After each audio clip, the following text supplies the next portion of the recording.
Good evening everyone. Good evening Qatar, good morning Philippines. Pasensya na po kayong lahat ngayon na gabi kasi late ako kasi nagpunta ako sa anak ng amo ko, engaged ring niya today. So pagdating ko pa doon, ang dami kong ginagawa, naglagay ng ilaw sa daanan nila, naglagay ng bulaklak, nag-arrange ng mga pagkain nila. Tapos yun lang ayaw ko sa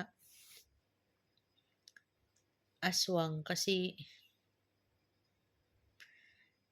gusto niya, pakialaman niya yung na-arrange na. So may mga, parang may mga reception yung video na kinuha nila. Pagkatapos, so tinulungan ko sila kasi iba naman ang mga ibang lahi magtrabaho.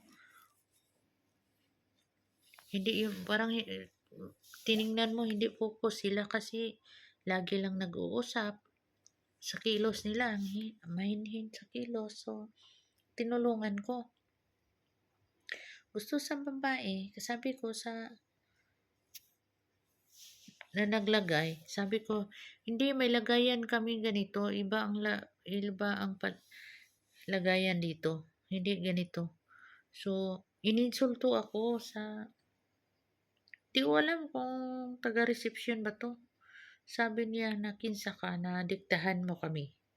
So sabi ko, kasi katulong ako ng amo ko. So inutusan lang ako. So talaga hindi iba ang ibang lahi kasi ang gusto nila, gusto din nila. So naman